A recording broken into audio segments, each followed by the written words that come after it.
بسم الله الرحمن الرحيم. الحمد لله والصلاة والسلام على سيدنا ومولانا محمد وعلى آله وأصحابه أجمعين.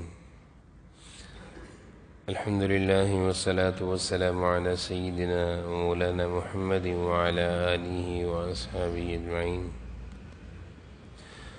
أما بعد فأعوذ بالله من الشيطان الرجيم. بسم الله الرحمن الرحيم.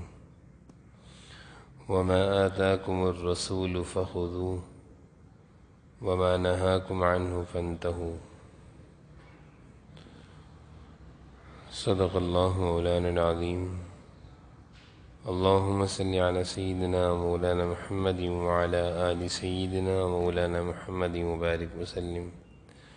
اللهم صل على سيدنا مولانا محمد وعلى آل سيدنا مولانا محمد وبارك وسلم. جناب نبی کریم سرور عالم صلی اللہ علیہ وسلم کی زندگی کے خوبصورت پہلو کا تذکرہ چل رہا تھا. آپ کی زندگی، آپ کی عادات مبارکہ، آپ کے اچھے اخلاق، ان کا تذکرہ چل رہا تھا. آپ صلی اللہ علیہ وسلم کی پیاری حیات مبارکہ میں سے ایک اہم پہلو وہ گھر کی زندگی ہے کہ آپ گھر والوں کے ساتھ کیسے رہا کرتے تھے. جب ہم جناب نبی کریم صلی اللہ علیہ وسلم کی گھر کی زندگی کو دیکھتے ہیں، پڑھتے ہیں، سنتے ہیں تو اس سے ہمیں رہنمائی ملتی ہے کہ گھر والوں کے ساتھ ہمیں کس طرح رہنا چاہیے.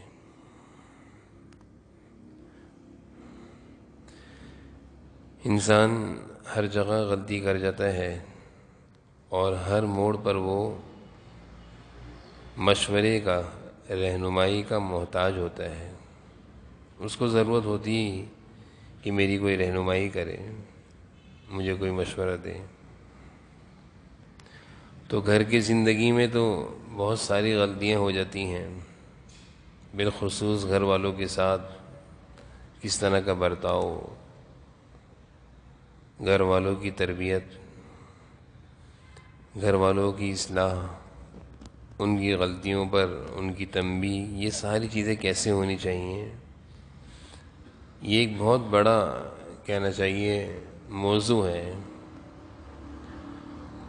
اور اس سے متعلق جناب نبی کریم صلی اللہ علیہ وسلم کی پیاری زندگی ہے کہ آپ اپنی ازواج مطہرات کے ساتھ کس طرح رہا کرتے تھے، کیسا برتاؤ کیا کرتے تھے.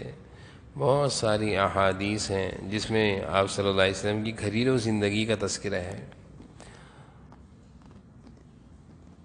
اور صحابہ کی عادت تھی کہ حضور اکرم صلی اللہ علیہ وسلم کے ہر عمل کو دیکھا کرتے تھے، اس کے مطابق زندگی گزارا کرتے تھے. جناب نبی کریم صلی اللہ علیہ وسلم نے اپنے گھر کی زندگی بھی دکھائی کہ میں کیسے رہتا ہوں گھر والوں کے ساتھ، اور ہماری رہنمائی فرمائی کہ تم لوگ بھی ایسے رہا کرو اپنے گھر والوں کے ساتھ.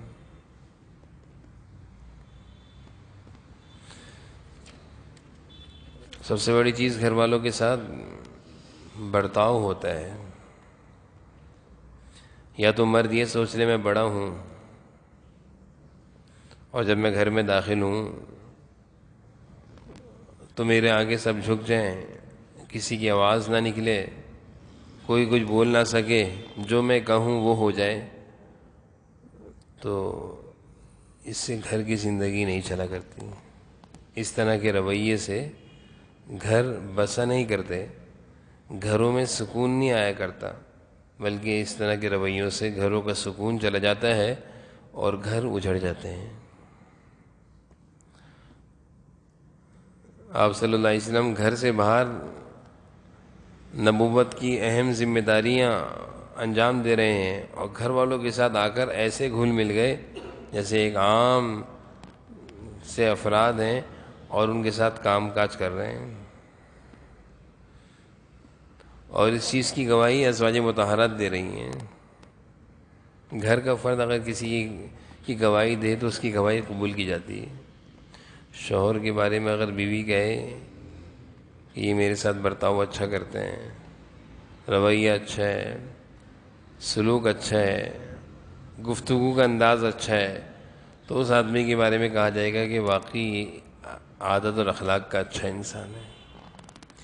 وجہ اس کی یہ ہے کہ گھر سے باہر تو ہم ہر ایک سے اچھے انداز میں مل لیتے ہیں، سلام بھی اچھی طرح کرتے ہیں، خیریت بھی بہت اچھی طرح پوچھتے ہیں، اپنے اخلاق کو بہت اچھا بناوٹی بنا کر دکھاتے ہیں باہر کے لوگوں کو، لیکن صحیح معنوں میں ہمارے بارے میں جو معلوم چلتا ہے وہ گھر کی زندگی سے پتہ چلتا ہے کہ ہم گھر والوں کے ساتھ کیسے ہیں، ان کے ساتھ ہمارا برتاؤ، اخلاق، رویہ کیسا ہے۔ چنانچہ جناب نبی کریم صلی اللہ علیہ وسلم جب گھر میں تشریف لاتے تو آپ کی عادت مبارکہ تھی، مستقل عادت تھی کہ آپ مسکراتے چہرے کے ساتھ گھر میں داخل ہوتے ہیں۔ محدثین نے اس روایت کو نقل کر کے لکھا ہے کہ اللہ کے نبی ہیں، کتنی بڑی ذمہ داری تھی نبوت، اور کتنے بڑے دشمنوں کا سامنا تھا، مشرک، یہودی، منافق، اور سارے عالم میں آپ صلی اللہ علیہ وسلم نے اپنی دعوت، اپنے پیغام کو پہنچانا تھا۔ کبھی مشرکین کی طرف سے مقابلہ ہے، کبھی یہودی، کبھی عیسائی، کبھی منافق، ہر ایک آپ کے مقابلے پر ہے، اور کبھی سب نے مل کر ایک ساتھ مدینہ پر چڑھائی کا ارادہ کیا۔ یہ سارے حالات کے باوجود جناب نبی کریم صلی اللہ علیہ وسلم جب گھر تشریف لاتے تھے تو سب چیزیں گھر سے باہر، پریشانیاں گھر سے باہر، مصروفیات گھر سے باہر، ٹینشنیں گھر والوں کے لیے آپ کا مسکراتا چہرہ تھا۔ آج ہمارے اندر اس کی بڑی کمی ہے، ہم اپنے گھر سے باہر کی پریشانیوں کا اظہار ہم گھر پہ آ کے کرتے ہیں، جس سے کیا ہوتا ہے گھر کا ماحول خراب ہو جاتا ہے، گھر والے ٹینشن میں آ جاتے ہیں، پریشانی میں آ جاتے ہیں کہ پتہ نہیں آج آفس میں کیا ہوا، آج کام کاروبار میں کیا ہوا، آج پتہ نہیں کس سے کیا ان کی لڑائی ہو گئی ہے، تو سارا غصہ ہمارا نہیں، گھر کی زندگی خراب، بڑی کوتاہی ہے اس معاملے میں ہم سے۔ گھر کے باہر کی مصروفیات، پریشانیوں کا تذکرہ گھر میں آ کے کرنا، اس سے بھی گھر خراب ہوتا ہے، سکون خراب ہوتا ہے۔ جناب نبی کریم صلی اللہ علیہ وسلم گھر سے باہر کی پریشانیوں کا، مشکلات کا تذکرہ گھر میں نہیں کرتے، گھر والوں سے گھر کی باتیں کرتے تھے، اور اس چیز کی گواہی عائشہ رضی اللہ عنہ دے رہی ہیں، ازواج مطہرات دے رہی ہیں کہ آپ صلی اللہ علیہ وسلم گھر میں ہمارے ساتھ ایسے رہتے تھے جیسے ہم عام افراد۔ کیا مطلب؟ کہ بکری کا دودھ ہمارے ساتھ نکال لیا کرتے تھے، ابھی وہ معمولی سا کام ہے بکری کا دودھ نکالنا، لیکن جناب نبی کریم صلی اللہ علیہ وسلم گھر میں آنے کے بعد اپنے کو یہ ظاہر نہیں کر رہے کہ میں اللہ تعالیٰ کا پیغمبر ہوں، حبیب اللہ ہیں، اللہ کے محبوب ہیں، انبیاء علیہ السلام کے سردار ہیں۔ جناب نبی کریم صلی اللہ علیہ وسلم پر تو ساری چیزوں کا اعزازات ختم تھے، سب کچھ اللہ تعالیٰ نے آپ کو دیا ہوا تھا، مقام، مرتبہ جو حضور اکرم صلی اللہ علیہ وسلم کا ہے وہ تو کسی کا نہیں ہے، اللہ تعالیٰ کے بعد جو حضور اکرم صلی اللہ علیہ وسلم کا مقام ہے وہ تو انسانوں میں کسی کا نہیں ہے۔ لیکن اتنے مقام اور مرتبے کے بعد جب گھر تشریف لا رہے ہیں تو گھر والوں کے ساتھ مل کر بکری کا دودھ نکال لیں، اس سے معلوم چلتا ہے کہ آپ گھر والوں کے ساتھ کس قدر گھل مل کر رہتے تھے۔ ہمارا تو یہ حال ہوتا ہے، جب ہم گھر جاتے ہیں ہم بیٹھ جاتے ہیں، جیسے آفس میں بیٹھتے ہیں، ہمارے استاد فرماتے تھے کہ ایک دکان، ایک آفس تو ہمارا باہر لگتا ہے دن بھر، اور ایک آفس ہم گھر پہ آ کے لگاتے ہیں، کہ آ کر لیپ ٹاپ کھول لیا، آفس کے کام شروع کر دیے، گھر سے باہر بھی آفس کے کام کرتے رہے، گھر میں آ کر بھی اب آرڈر کر رہے ہیں، پانی پلاؤ، چائے پلاؤ، موزے اتارو میرے۔ تو یہ رویہ جو ہے گھر والوں کے ساتھ اچھا نہیں ہے۔ آپ صلی اللہ علیہ وسلم کے بارے میں ازواج مطہرات کیا کہہ رہی ہیں کہ عام انسانوں کی طرح رہتے تھے، اپنے کام بھی خود کر لیا کرتے تھے اور ہمارے کام بھی کیا کرتے تھے، اپنے کام بھی خود کر لیا کرتے تھے اور دوسروں کے کام میں بھی ہاتھ بٹھایا کرتے تھے۔ آپ صلی اللہ علیہ وسلم اپنے کپڑوں میں جوئیں وغیرہ تلاش کر لیا کرتے تھے۔ حضرت عائشہ رضی اللہ عنہ فرماتی ہیں کہ آپ صلی اللہ علیہ وسلم کے اگر کپڑے یا نالین مبارک چپل اگر کہیں سے پھٹ جاتی ٹوٹ جاتی تو آپ اپنے ہاتھ سے اس کو سی بھی لیا کرتے تھے۔ پیون لگانا، وہاں کی زندگی بڑی پیاری اور سادی زندگی تھی، سادگی کی زندگی۔ ہمارے کپڑوں میں اگر کہیں پیون لگ جائے، سلائی ہو، تو ہم نہیں پہنتے، ہم کہتے اچھا نہیں لگے گا، کیونکہ ہمارا مزاج، ہمارا معاشرہ یہ کہتا ہے کہ ساری انسان کی شخصیت کپڑوں میں، اندر سے، چاہے اس کے اخلاق بھی خراب، اس کی عادت بھی خراب، اس کی زبان بھی خراب، کپڑے اچھے ہیں تو بڑا انسان ہے، اور کپڑے خراب ہے تو بیکار انسان ہے۔ جبکہ صحابہ کا جو معاشرہ تھا، حضور اکرم صلی اللہ علیہ وسلم نے مدینہ منورہ کا جو معاشرہ بنایا تھا، اس کے اندر سادگی تھی، وہاں کپڑوں کا، ان چیزوں کا وہ نہیں تھا، صفائی اپنی جگہ تھی۔ اب آپ صلی اللہ علیہ وسلم کی کہیں سے چپل نالین ٹوٹ گئے، آپ نے خود سی کے پہن لی، پہن بھی لی۔ کپڑے کہیں سے پھٹ گئے، بعض صحابہ کے بارے میں آتا ہے کہ کرتے پہ کئی پیون لگے ہوئے تھے۔ حضرت عمر کے بارے میں آتے ہیں، خلیفۃ المسلمین ہیں، خطبہ دے رہے ہیں، اور ایک صحابی گن رہے ہیں، 1 2 3 4 5 6 پیون لگے ہوئے، 6 جگہوں سے خلیفۃ المسلمین کا کرتا پھٹا ہوا ہے اور سلا ہوا ہے، 6 جگہیں، تعداد مجھے پکی یاد نہیں ہے، ایک تعداد بتا رہا ہوں، اتنی زیادہ جگہوں سے پھٹا ہوا ہے۔ اور اسی حالت میں حضرت عمر کھڑے ہو کر، خلیفہ ہیں، مسلمانوں کو خطبہ دے رہے ہیں۔ تو حضور اکرم صلی اللہ علیہ وسلم یہ پیون خود ہی لگا لیا کرتے تھے، گھر والے سے میرے کپڑے پھٹ گئے سی ہو، میری چپل ٹوٹ گئی سی ہو۔ اس سے معلوم چلتا ہے کہ آپ صلی اللہ علیہ وسلم گھر کی زندگی میں کتنی زیادہ یعنی برتاؤ میں آپس میں کتنی برابری رکھا کرتے تھے کہ یہ محسوس نہ ہو کہ میں کوئی بڑا ہوں۔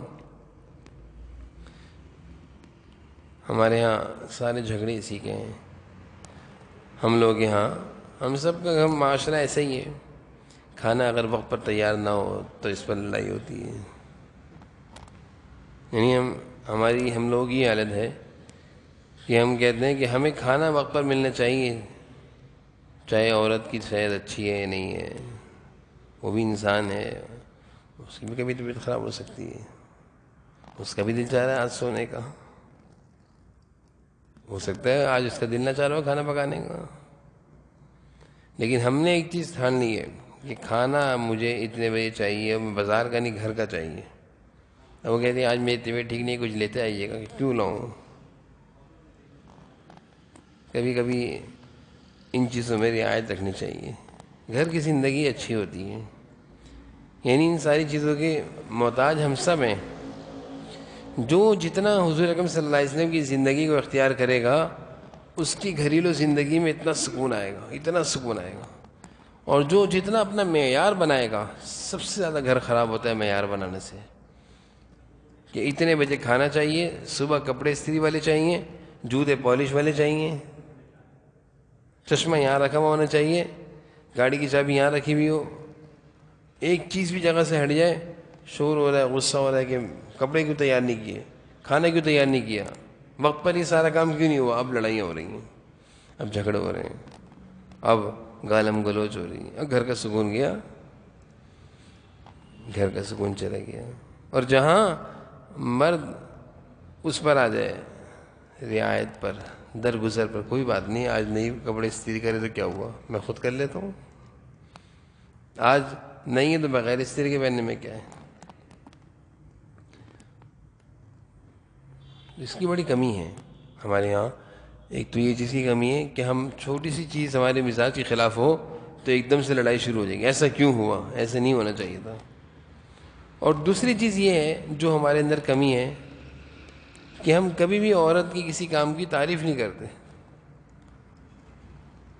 وہ ایسا کیا، بہت اچھا کیا، حوصلہ افزائی. سب سے زیادہ عورت اس چیز کی محتاج ہوتی ہے کیونکہ اس کا دل چھوٹا ہے, اس کا دماغ چھوٹا ہے, اس کی سوچ چھوٹی ہے, اس کی سوچ چھوٹی ہے, اس کو چھوٹی سی کوئی چیز لا کر تو ہو جاتی ہے.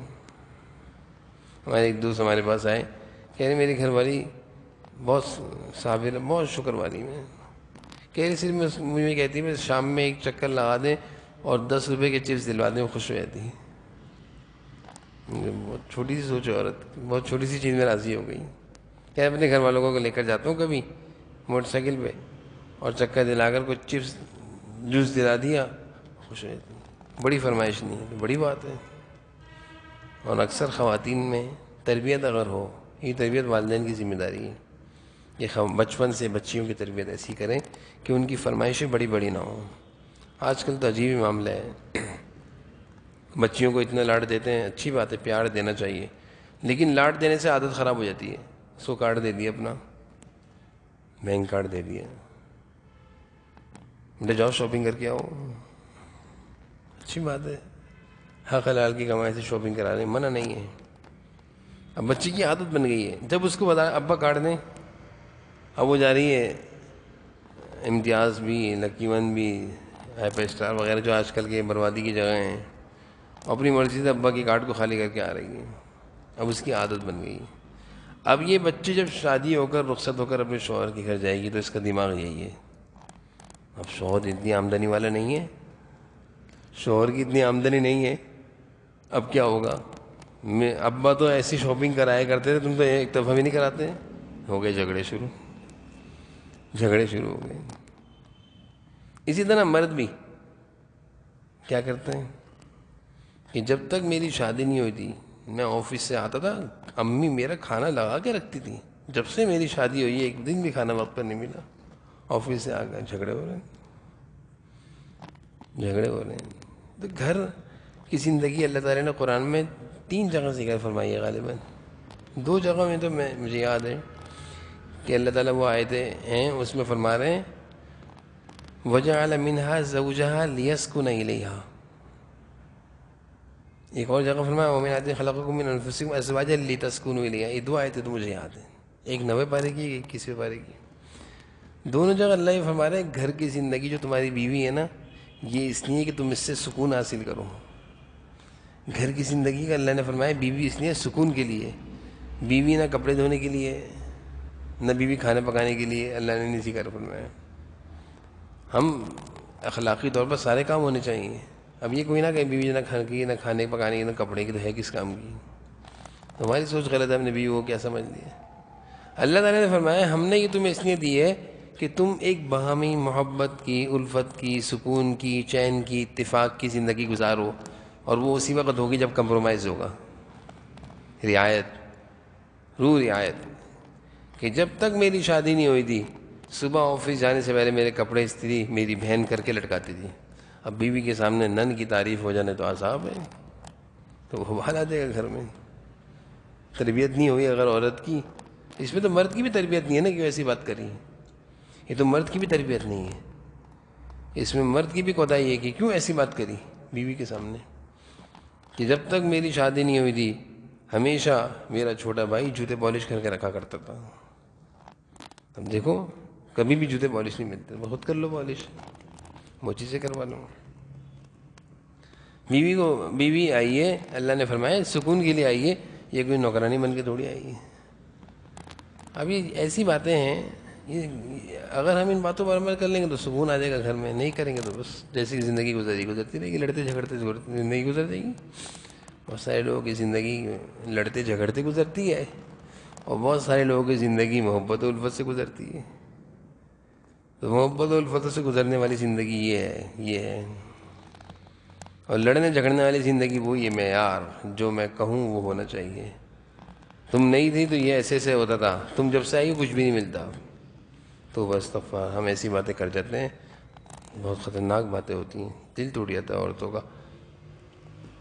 تو میں اس پہ عرض کر رہا تھا کہ گھر سے تربیت ہونی چاہیے. بچے کی تربیت بھی اس طرح کرے ایک باپ کہ کل اس کی نکاح ہوگا, اس کے پاس کسی اور کی بیٹی آئے گی, یہ اس کے حقوق ادا کرے صحیح سے. بیٹی کی تربیت ہم اس طرح کریں کہ یہ بیٹی ہے دوسرے کی گھر جائے گی، اس کو تکلیف نہ دے گی، اس کے لیے یہی ہے. جس میں نے عرض کیا، میں نے ایک مثال دی کہ اس کو والد صاحب نے لاڈ میں پیار میں زندگی بھر کارڈ دے کر شاپنگ کرائی بغیر حساب کی. والد صاحب کی کارڈ میں لاکھ روپے تک کی گنجائش ہے، بچی کے مزے ہیں، 25,000 روپے سے شاپنگ کر کے آئے. اب اس کی عادت خراب ہو گئی ہے. یہ بہت خطرناک بات ہے، بہت خطرناک بات ہے. وہ گھر جب جائے گی شوہر کے وہی کرے گی کہ ابا تو ہمیشہ اتنا کھلا خرچہ دیا کرتے تھے، ایسا کیا کرتے تھے، ویسا کیا کرتے تھے، تمہارے پاس جب سے آئیں کچھ بھی نہیں اچھا دیکھا. حضور صلی اللہ علیہ وسلم فرماتے ہیں میں نے جہنم میں خواتین کو جاتے دیکھا، میں نے جہنم میں خواتین کو جاتے دیکھا بہت بڑی تعداد میں. کیوں جاتے دیکھا؟ آپ صلی اللہ علیہ وسلم نے ارشاد فرمایا میں تمہیں وجہ بتاتا ہوں کہ یہ اپنے شوہروں کی ناشکری کرتی ہیں، یہ اپنے شوہروں کی ناشکری کرتی ہیں. کہتی میں نے اس گھر میں کبھی اچھائی دیکھی نہیں ہے، اس گھر میں میں نے کبھی اچھائی دیکھی نہیں ہے. شوہر کے گھر میں رہ رہی ہیں، شوہر کے ساتھ رہ رہی ہیں، وہیں کھا رہی پی رہی ہیں، اور ایک جملے سے ساری شوہر کی وہ کیا کرایا برباد کر دیا. اب شوہر بیچارہ اتنا سمو لے کر بیٹھ جاتا ہے. کیوں؟ کیا کہتی ہوں کہ اس گھر میں نے کبھی کوئی اچھائی دیکھی نہیں ہے. تو اس پہ کبھی پریشان نہیں ہونا چاہیے. وجہ اس کی کہ حضور صلی اللہ علیہ وسلم فرمانے ہیں کہ ناشکری ہیں، ان کے اندر شکر نہیں ہے. تو ہم بھی حضور صلی اللہ علیہ وسلم کے ارشاد ہے شکر نہیں ہے، کبھی نہیں کریں گے شکر. لیکن مرد اس کی حوصلہ افزائی کرے، وہ کوئی اچھا کام کرے، واہ ماشاء اللہ بہت اچھا کھانا بنائے، حوصلہ افزائی کرے. مرد کو تو اللہ نے حوصلے والا بنایا نا. مرد کا تو دل بھی بڑا ہے، برداشت کے لحاظ سے، حوصلے کے لحاظ سے دل بڑا ہے، دماغ بڑا ہے. سوچ کے لحاظ سے مرد کی سوچ بڑی ہوتی ہے، عورت کی سوچ کیا ہے؟ تو اس کا بھی بڑا خیال رکھنا چاہیے. گھر کی زندگی میں یہ باتیں بڑی ضروری ہیں، بہت ضروری ہیں. گھر کی زندگی کا سکون اسی میں ہے. دونوں طرف سے غلطیاں ہوتی ہیں، عورت کی طرف سے بھی ہوتی ہیں، مرد کی طرف سے بھی ہوتی ہیں. حضرت ڈاکٹر عبدالحی عارفی رحمۃ اللہ علیہ کی ان کے خاص دوستوں نے دعوت کری. بڑا دلچسپ واقعہ ہے، مزہ آئے گا. تو حضرت تشریف، یہ اللہ والے ہوتے ہیں، ہر ایک کے گھر نہیں جاتے ہیں، خاص کسی کے گھر چلے گئے. تو حضرت گئے، وہ بہت بے تکلف تھے حضرت سے نا. وہ دونوں، ان کی گھر والوں کا تعلق بھی حضرت سے اصلاحی تعلق تھا، فون پہ پوچھتی تھی، اصلاح کراتی تھی. اور ان کی شوہرات ہیں، گھر والوں نے آپ کی دعوت کری کھانے پہ، گھر والے کہہ رہے ہیں حضرت کو لے کر آؤ. حضرت نے کہا چلو. حضرت تشریف لے گئے کھانے پہ. کھانا جب حضرت نے کھا لیا، حضرت ڈاکٹر عبدالحی عارفی رحمۃ اللہ علیہ بہت بڑے اللہ والے تھے، ادھر ہی رہا کرتے تھے. تو کھانے کے بعد حضرت نے کہا بھائی اپنی گھر والی کو پردہ تھا، پردے کے پیچھے بلا لو. جیسے گھر میں ہوتا ہے، مشکل تو نہیں ہے کوئی پردہ کرنا، پردے کے پیچھے آ کے عورت بیٹھ سکتی ہے. تو وہ پردے کے پیچھے آ گئیں. حضرت نے کھانے کی تعریف کرنا شروع کری. اللہ والوں کا مزاج ہوتا ہے شکر کرو. جب تک ہم بندوں کا شکر نہیں کریں گے، اللہ کا بھی. من لم یشکر الناس لم یشکر اللہ، حدیث ہے. تم جب تک لوگوں کا شکر نہیں کرو گے، اللہ کا بھی شکر نہیں کرو گے. تو حضرت نے فرمایا بھائی، پردے سے عورت سے کہا بھائی بڑا زبردست کھانا بنایا، بڑا بہترین کھانا بنایا، بڑے مزیدار کھانا بنایا، اتنی لذت، اتنی نفاست، اتنی صفائی، اتنی بہترین ذائقہ. حضرت کا انداز تھا. غالباً حضرت تھے بھی لکھنؤ کے رہنے والے تھے، غالباً لکھنؤ یا میرٹھ کے رہنے والے. مہاراج حضرت نے اپنے انداز میں اس خاتون کی تعریف کر دی. پردے کے پیچھے تھی، قریب تھی. وہ عورت نے جزاک اللہ حضرت بہت شکریہ، آپ نے میری حوصلہ افزائی کری. تھوڑی دیر بعد وہاں سے سسکیوں کی، ہچکیوں کی آوازیں آنا شروع ہو گئیں. پردے کے پیچھے سے عورت کی رونے کی، سسکیوں کی، ہچکیوں کی آواز آنے لگ گئی. حضرت نے فرمایا بھائی میں نے کوئی غلط بات تو نہیں کری نا، میں نے تو کچھ ایسا نہیں کہا کہ جس سے آپ کو تکلیف پہنچی اور آپ رو رہی ہیں. اگر میں نے کوئی ایسی بات بولی تو میں معذرت چاہتا ہوں. میں تو آپ کی تعریف کر رہا تھا، آپ رو کیوں رہی ہیں؟ اور مجھے تو آپ کے رونے کا یا آپ کی سسکیوں اور ہچکیوں کی آواز کیوں آ رہی ہے؟ میں تو آپ کی تعریف کر رہا ہوں، تعریف سے تو آدمی خوش ہوتا ہے. اور آپ ناراض ہو گئی، معاف کر دیں مجھے. اگر میری کوئی بات بری لگی ہے، نہیں حضرت یہ بات نہیں ہے، آپ کی تعریف سے تو میں بہت خوش ہوئی ہوں، آپ کی تعریف سے تو میں بہت خوش ہوئی ہوں، بہت خوش ہوئی ہوں. پھر کیوں رو رہی ہو؟ حضرت فرمایا بے تکلف، پھر کیوں رو رہی ہوں؟ فرمانے لگی حضرت اس جو آپ کی میرے جو شوہر ہے اس کے ساتھ میری شادی کو آج 10 سال ہو گئے، 10 سال 12 سال بتایا، اچھا زمانہ، 10 سال سے اس کے ساتھ رہ رہی ہوں، کھا رہی ہوں، کھلا رہی ہوں پکا پکا کر. 10 سال میں اس اللہ کے بندے نے ایک دفعہ بھی میرے کھانے کی تعریف نہیں کری. 10 سال میں اس اللہ کے بندے نے کبھی بھی نہیں کہا کہ تو نے کھانا اچھا پکایا ہے، کبھی بھی نہیں کہا. حضرت آپ کی تعریف تو سر آنکھوں پر، لیکن شوہر کی زبان سے کوئی تعریف کی بات نکلتی تو مجھے اور خوشی ہو.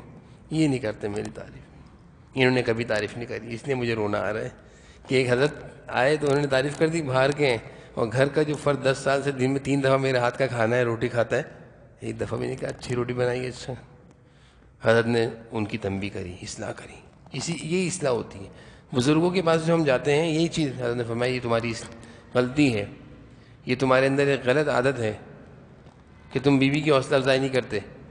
حوصلہ افزائی کرنی چاہیے.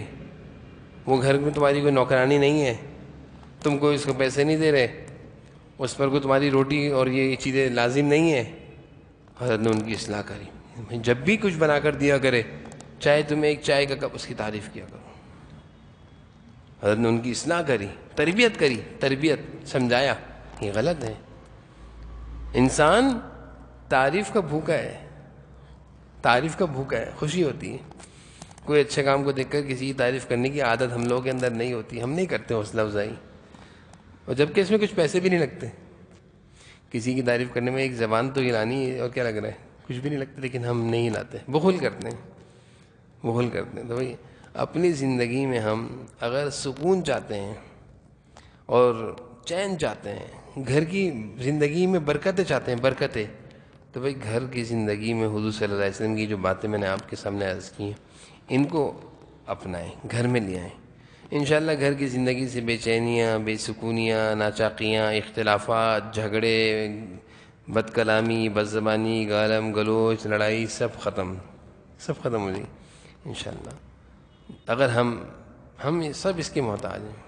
مجھے بھی ضرورت ہے بہت زیادہ ان باتوں پر، ہم سب کو ضرورت ہے کہ ہم ایک ایک بات کو اپنی زندگی میں اپنائیں، اور حضور صلی اللہ علیہ وسلم والے اخلاق اپنائیں کہ گھر گئے، گھر والوں کے ساتھ گھل مل گئے. ہاں بھئی کیا پکایا ہے، اور کیا طبیعت کیسی ہے، بچوں کے ساتھ. حضور صلی اللہ علیہ وسلم تو بچوں کے ساتھ کھیلا کرتے تھے.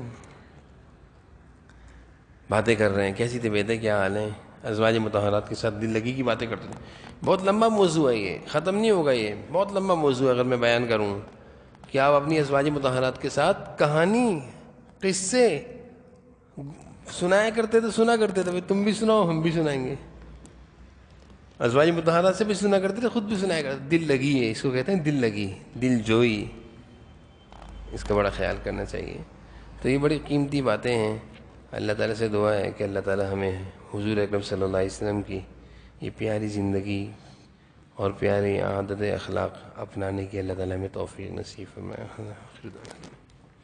الحمد للہ رب العالمین والعاقبۃ للمتقین والصلاۃ والسلام علی سیدنا اللہم صلی علی سیدنا مولانا محمد. یا اللہ ہمارے اس وقت کے بیٹھنے کو اپنی بارگاہ میں قبول فرما لیجیے. جو بھی باتیں کہیں سنی اللہ ہمیں عمل کی توفیق نصیب فرما. اللہ ہم سب اپنے گناہوں پر معافی چاہتے ہیں، ہمیں معاف فرما. اب تک کی زندگی میں جو ہم سے کوتاہیاں اور غلطیاں ہوئیں یا اللہ ہمیں معاف فرما. آئندہ کی زندگی میں ہے اللہ ہم ارادہ کرتے ہیں، عزم کرتے ہیں آپ کی توفیق سے جناب نبی کریم صلی اللہ علیہ وسلم جیسی زندگی گزاریں گے. ہر کام میں، گھریلو زندگی ہر لحاظ سے جناب نبی کریم صلی اللہ علیہ وسلم کے مطابق گزاریں گے. اللہ ہمیں توفیق نصیب فرما، توفیق نصیب. جو بھی باتیں کہی گئیں سنی گئیں قبول فرما، عمل کی توفیق نصیب فرما دے. اللہ اس پر عمل کی توفیق نصیب فرما، دین کے مطابق یا اللہ، شریعت کے مطابق، سنتوں کے مطابق، علم دین کے مطابق زندگی گزارنے کی توفیق نصیب فرما، توفیق نصیب فرما. اللہ گناہوں اور غفلتوں کی زندگی سے، رسم و رواج والی زندگی سے یا اللہ، رسم و رواج کی زندگی سے، بد کلامی، بد زبانی، بد اخلاقی کی زندگی سے، بدتمیزی، جھگڑوں سے، ناچاقیوں سے، اختلافات سے، اللہ شور شرابہ، گالم گلوچ سے اللہ ہماری زندگیوں کی، ہماری اولاد و نسلوں کی حفاظت فرما، ہمارے گھر بار کی حفاظت فرما. اللہ ہم سب کی حفاظت فرما. عافیت ہوگی، خیر ہوگی، خوشیوں کی، برکت ہوگی، محبت ہوگی، الفتوں کی، اتفاق کی، اتحاد کی. یا اللہ آپس میں ہمدردیوں اور خیر خواہیوں کی زندگیاں ہمیں نصیب فرما دیجیے، نصیب فرما دیجیے. اپنے گھر والوں کے ساتھ یا اللہ اپنے اہل و عیال کے ساتھ، اپنے بہن بھائیوں کے ساتھ، اپنے والدین کے ساتھ خوب محبت و الفت و اتفاق کی زندگی، خوب خیر خواہی اور ہمدردی کی زندگی، خوب یا اللہ باہمی اتفاق اور اتحاد والی زندگی نصیب فرما. آپس میں اللہ خوب ایک دوسرے کے ساتھ خیر خواہی کے ساتھ، ہمدردی کے ساتھ، محبتوں کے ساتھ ہم سب کو پیش آنے والا بنا. اللہ ہمارے گھریلو زندگی کو اچھا کر دیجیے، ہم سب کی گھریلو زندگیاں اچھی کر دیں. یا اللہ جہاں جہاں گھریلو زندگی میں ناچاقیاں ہیں، اللہ تمام گھروں کی زندگیوں کو اچھا کر دیجیے، ناچاقیوں کو، اختلافات کو ختم کر دیجیے، محبت و الفت نصیب فرما دیجیے. یا اللہ یہ شادی کا جوڑا، یہ ازدواجی زندگی کا مقصد اللہ سکون ہے، چین ہے، اللہ سب کو نصیب فرما، سب کو نصیب فرما، سب کو نصیب. اور یا اللہ اولاد کی نعمت اللہ سب کو نصیب فرما، سب کو نصیب فرما. تمام بے اولادوں کو اللہ نیک صالح اولادیں نصیب فرما، عافیت نصیب فرما، خوشیوں کے ساتھ نصیب فرما، اولاد کی خوشیاں نصیب فرما، اولادوں کو نیکوکار بنا، آنکھوں کی ٹھنڈک بنا. اللہ ہر طرح کی پریشانیوں سے حفاظت فرما، روزی روزگار میں برکت نصیب فرما. اللہ روزی روزگار میں برکت نصیب فرما، رزق حلال خوب عافیتوں کے ساتھ برکتوں کے ساتھ نصیب فرما. لقمہ حرام سے حفاظت فرما، اللہ خیانتوں سے حفاظت فرما. اللہ روزی روزگار میں برکت نصیب فرما، روزی روزگار میں برکت نصیب فرما. اپنے خزانہ غیب سے ضروریات کا انتظام فرما، اللہ اپنے خزانہ غیب سے ضروریات کا انتظام فرما. ربنا آتنا فی الدنیا حسنۃ وفی الآخرۃ حسنۃ وقنا عذاب النار. اللہ تمام بیماروں کو صحت و عافیت نصیب فرما. اللہ ہم میں سے جن کے والدین، گھر والے، بچے بیمار ہیں، سب کو صحت و عافیت دے دیجیے، سب کو صحت کاملہ دے دیجیے. تمام بیماروں کو صحت و عافیت والی زندگی نصیب فرما. پریشان حالوں کی پریشانیوں کو دور فرما. جو مقروض ہیں قرضوں کی ادائیگی کا انتظام کر دیجیے. اللہ جو بے روزگار ہیں رزق حلال نصیب فرما دیجیے. اللہ سب کے لیے روزی روزگار میں برکت نصیب فرما دیجیے. ربنا آتنا فی الدنیا حسنۃ وفی الآخرۃ حسنۃ وقنا عذاب النار. صلی اللہ تعالی علی خیر خلقہ محمد وعلی آلہ وصحبہ برحمتک.